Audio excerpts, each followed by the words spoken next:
अस्सलाम वालेकुम वरहमतुल्लाहि वबरकातुहू। पिछली गुफ्तगू में हम लोगों ने फतह मक्का के सिलसिले में मालूमात हासिल की थी। उससे पहले हम लोगों ने जंग मोता के सिलसिले में बात की थी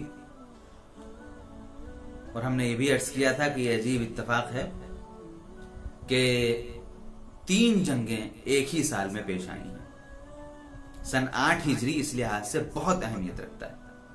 सन 8 हिजरी में सबसे पहले जंग मोता, उसके बाद फिर फतह मक्का का अजीम शान वाक़या और उसके बाद फिर तीसरी जंग ग़ज़वा हुनैन, जंग हुनैन जिसको कहा जाता है, वो पेश आई। आज हम ग़ज़वा हुनैन ही के सिलसिले में बात करेंगे। फतह मक्का के सिलसिले में हम ये जान चुके थे कि फतह मक्का के जरिए मक्का मुकर्रमा पर इस्लाम का गलबा हो गया, इस्लाम का परचम लहराने लगा। आसपास के कुछ इलाके थे जिनमें ताइफ का इलाका अहमियत रखता था खास। वहां पर 3 बड़े कबीले थे जिन्होंने अब तक इस्लाम की सरबुलंदी को कबूल नहीं किया था और वो मुसलमानों के मातहत नहीं आए थे। उन्होंने ये फैसला किया कि मक्के वालों ने भी सिपर डाल दी, मक्के में भी इस्लाम गालिब आ गया, लेकिन हम नहीं झुकेंगे।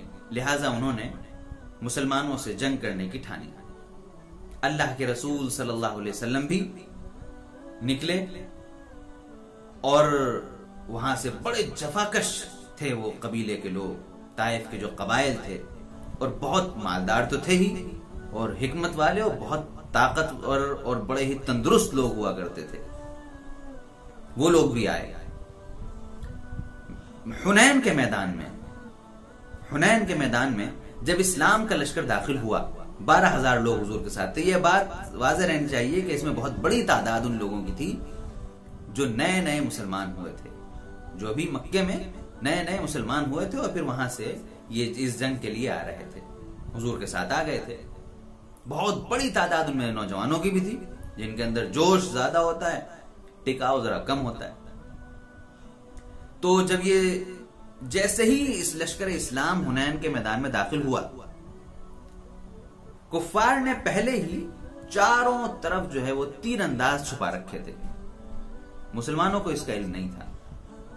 आगे आगे नौजवानों का लश्कर जोरदार किस्म का, जो अभी चंद दिन पहले इस्लाम लाया था, जोश जैसे वैसे भरा हुआ लेकिन हिकमत से अच्छा खासा खाली था। जैसे ही लश्कर इस्लाम मैदान में घुसा, चारों तरफ से तीर की बारिश होने लगी। अब जो तीरों की बारिश हुई, इन लोगों ने भागना शुरू किया। सब जोश जो है वो खाक में मिल गया, क्योंकि उसके पीछे इस्तिक़लाल और अजीमत तो थी नहीं। लिहाजा इन लोगों ने यहां से पीछे पलटना शुरू किया तो पूरे लश्कर में एक खलबली मच गई और एक हंगामा हो गया और बहुत ही सख्त और बड़े नाजुक हालात पैदा हो गए।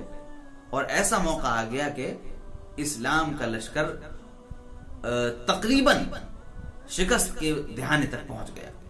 यानी आप यूं समझ लीजिए कि अच्छी खासी सूरत हाल वैसी पैदा हो गई थी जो जंग ओहद में हम सुनकर आए हैं। जंग ओहद में इस सूरत हाल नाजुक बन गई थी, वैसी सूरत हाल या उससे भी कुछ ज्यादा की संगीन सूरत हाल यहां पैदा हो गई। अल्लाह के रसूल सल्लल्लाहु अलैहि वसल्लम ने चारों तरफ लश्कर को अच्छी तरह से देखा। आपने फिर एक तरफ अपना चेहरा मुबारक किया, अंसारी सहाबा किराम को आवाज दी कि तुम कहां भागे जा रहे हो। सब अंसारी सहाबा एक एक करके फिर हुजूर के गिर्द जमा होने लगे। दूसरी तरफ मुंह करके आपने मुहाजिर सहाबा किराम को आवाज दी कि भाई तुम कहां जा रहे हो, तुम लोग वापस आओ, क्यों घबरा के भाग रहे हो। वो जो हबड़ दबड़ मची और एक उथल पुथल मची, उससे सब भागे जा रहे थे। खुदा न खास्ता, नऊज़ुबिल्लाह सुम्मा नऊज़ुबिल्लाह, कोई बुज़दिल नहीं था। तो फिर आहिस्ता आहिस्ता लोग जमा होने शुरू हुए।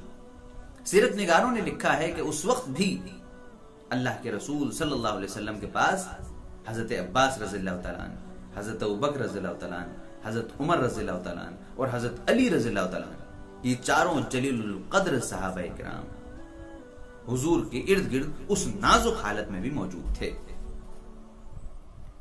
लिहाजा आहिस्ता आहिस्ता फिर लश्कर इस्लाम जमा होना शुरू हुआ और फिर एक बार दोबारा जमा होकर फिर दोबारा हमला किया गया।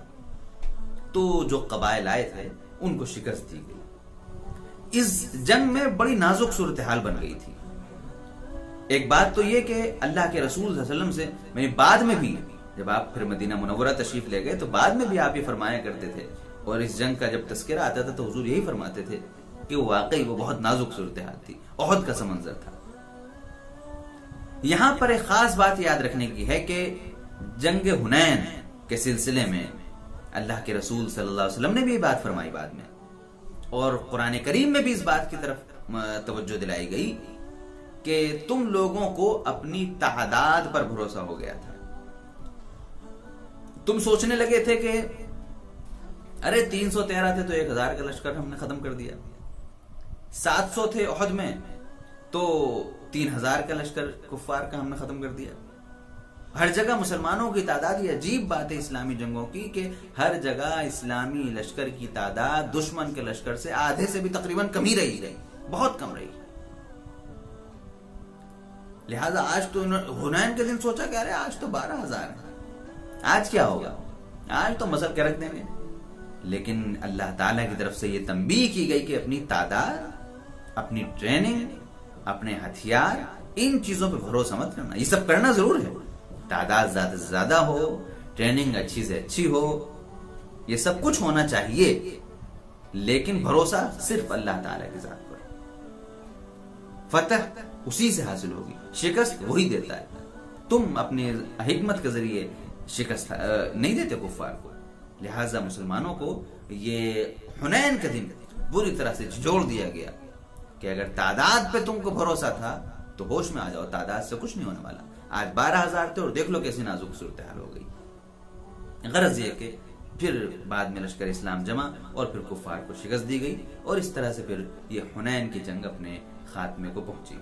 कुरान करीम में इस जंग का तस्करा किया गया है। हम लोगों को चाहिए कि उन आयात को जरूर कुरान करीम में देखें, उनकी तफासीर को जरूर पढ़ें, ताकि हमें पता चले कि हमें दुनिया के मैदान में, दुनिया की जो जंग है, जिंदगी की जो जंग है, उसमें हमें क्या रुख इख्तियार करना चाहिए, किन चीजों पर भरोसा करना चाहिए, क्या हिकमत अमली इख्तियार करनी चाहिए।